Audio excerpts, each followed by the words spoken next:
DJ Anak Jenderal itulah akun yang mengatakan bahwa Roy Suryo, Tifa, Rismon, Rizal Fadilah ya adalah merupakan orang gila dan juga orang goblok yang tidak bisa menolong dirinya sendiri dari jeratan hukum dan dipastikan akan masuk penjara. Dan inilah pernyataan DJ Anak Jenderal. Sakit jiwa ini, sakit jiwa tapi dipamerkan di ruang-ruang publik. Dan media massa memberikan kalian panggung memamerkan kegilaan kalian itu. Orang sakit jiwa diundang di ILC, di Inews. Ini untuk media-media juga nih ya. Tolong media-media, orang-orang gila seperti Tifa, Roy, Egy Sujana, Fadilah. Itu orang gila semuanya itu, kadang-kadang ngarang-ngarang orang halu. Kenapa diberi panggung? Ini 3 orang gila ini lagi pada panik ya. Karena mereka ini kayaknya nggak bisa lagi menghindar dari baju oren. Hingga saking paniknya itu mereka mendatangi tempat yang tidak bisa membantu mereka, Komnas HAM.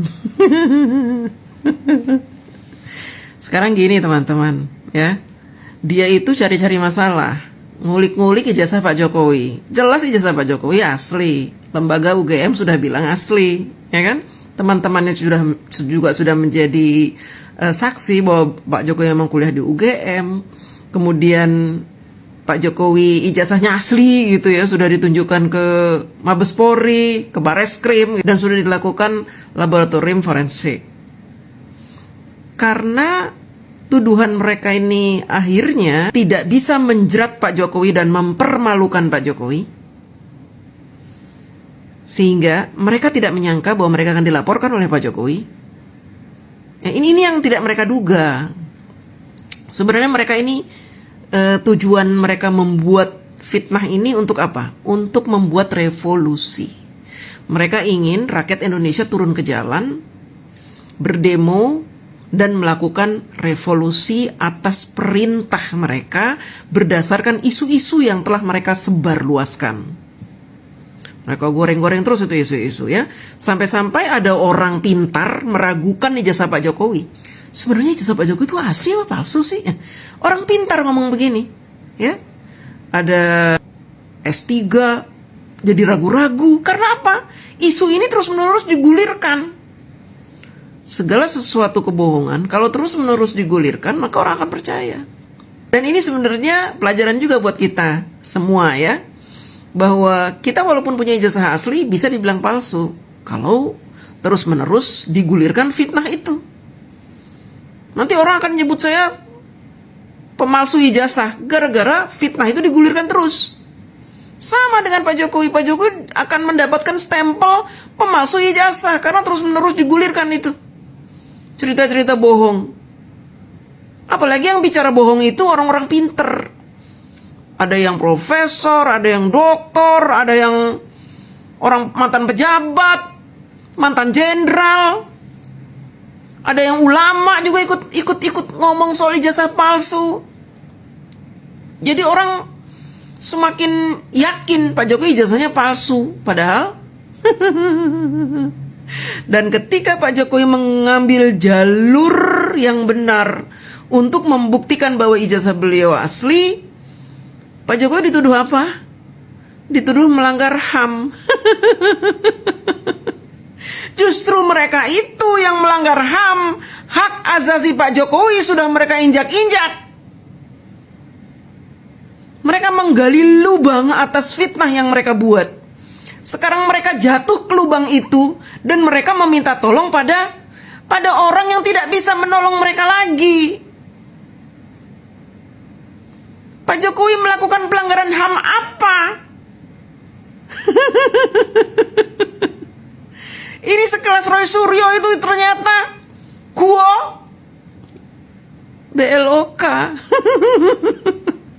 Tifa yang ngaku ilmuwan ternyata Guo BLOK.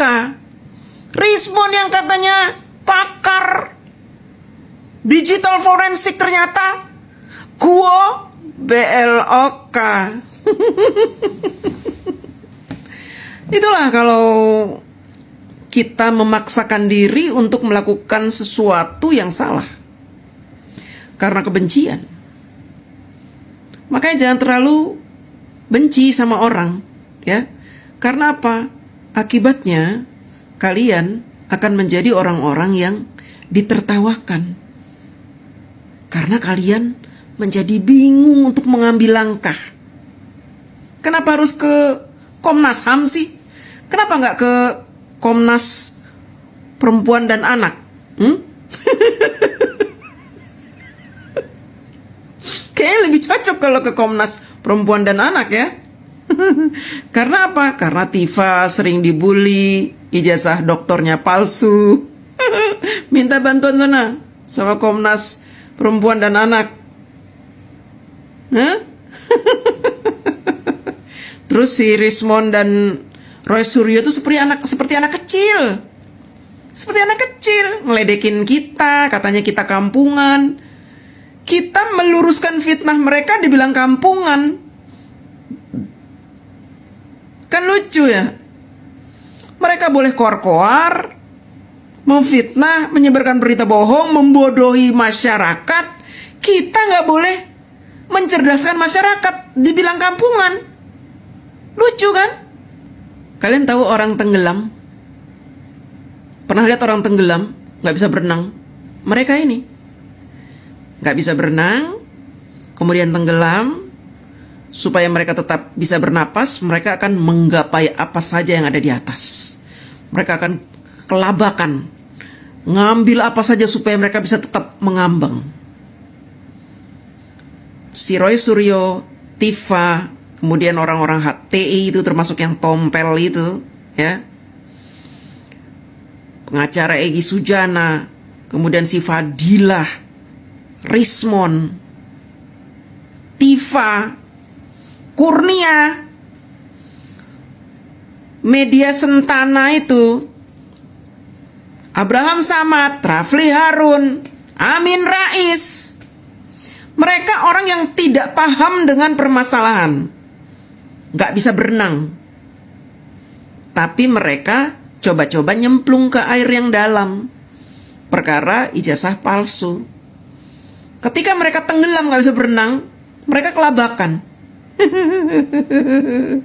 Karena ternyata perkara ijazah palsu ini dalam, disangkanya cetek.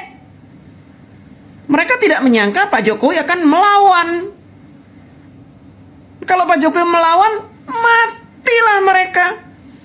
Lawang ijazah Pak Jokowi asli. Gimana? Mereka mau minta tolong siapa? Gak bisa minta tolong siapa-siapa selain mereka harus dihukum. Karena ulah mereka ini membuat satu Indonesia gaduh. Membuat anak kecil menghina Pak Jokowi. Membuat orang-orang awam menuduh Pak Jokowi jasanya palsu. Membuat negara kita tercemar. Gara-gara apa? Gara-gara isu ijazah palsu ini sudah sampai ke luar negeri. Bahkan mereka meminta tolong orang luar negeri untuk melakukan forensik. Emang dasar orang-orang gua BLOK. Mereka lulusan UGM tapi mereka mempermalukan UGM. Harusnya UGM mencabut ijazah mereka.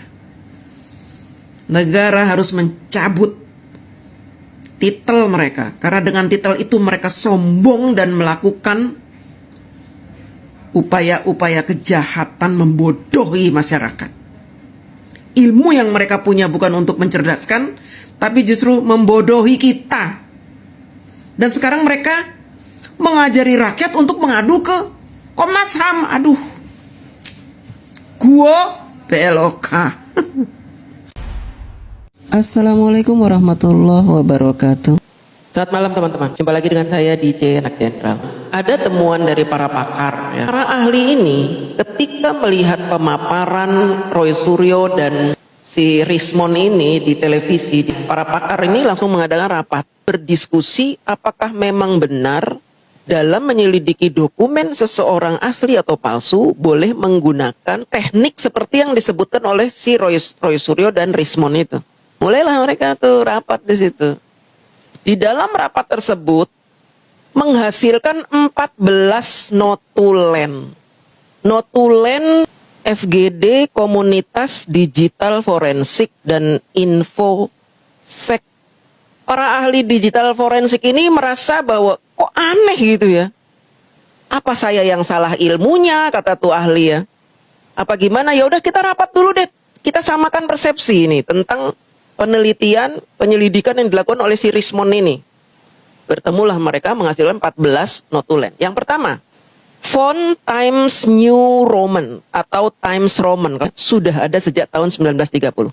Itu kan diklaim oleh si Rismond bahwa Times New Roman yang digunakan di ijazah Pak Jokowi itu terlalu rapih, persisi. Seharusnya di tahun 85-an belum seperti itu. Karena apa? Bentuk yang rapih itu Times New Roman baru ada di tahun 92 katanya si Rismond. Si Rismond itu berdalih, nggak mungkin di tahun 85 di mana belum ada komputer tapi ketikannya bisa rapih. Seolah-olah terketik seperti komputer gitu. Bisa tengah-tengahnya itu bisa serapi gitu, garisnya tuh rapi. Terus ada bold gitu, ada boldnya. Terus hurufnya juga Times New Roman, padahal tahun 85 belum ada. Dalihnya begitu. Ternyata Times New Roman sudah ada tahun 1930. Pakar-pakar yang membuat notulen ini ya, itu terdiri dari pakar-pakar lulusan UGM, Jepang, bahkan ada yang lulusan Yamaguchi, tempat si Rismond mengklaim pernah kuliah di situ. Nah ini seru ini. Pakar-pakar itu merasa ada sesuatu yang aneh ini dari si Rismond ini. Yang ngaku-ngaku pakar. Kita lanjutkan. Yang kedua. Font tersebut ternyata setelah diselidiki oleh Bang Joshua Sinambela, font tersebut sudah umum digunakan pada tahun 80-an, termasuk oleh jasa-jasa percetakan di sekitar UGM sebagai referensi hampir semua buku terbitan 1985 seperti itu bentuknya. Nah, ini dikasih link. Kita dikasih link https repository Kemendikbud. Silahkan buka Kemendikbud Go It, di mana di tahun 1985 boleh dipilih year 1985. Boleh dilihat di situ tahun 85. Ada dokumen-dokumen yang terlampir di situ sudah menggunakan font Times New Roman tertulis dengan rapih. Nah teman-teman, ini saya ambil contoh buku dari Kemendikbud, link yang seperti dikasih oleh pakar digital forensik itu ya. Nih, seperti ini. Kalau Rismond bilang katanya nggak ada bold, ini lihat tuh ada bold ya. Kemudian ini sudah Times New Roman. Ini tulisan Times New Roman ini. Bibliografi nomor 4. Ini Times New Roman. Ini contoh bukunya nih. Koleksi buku yang ada di websitenya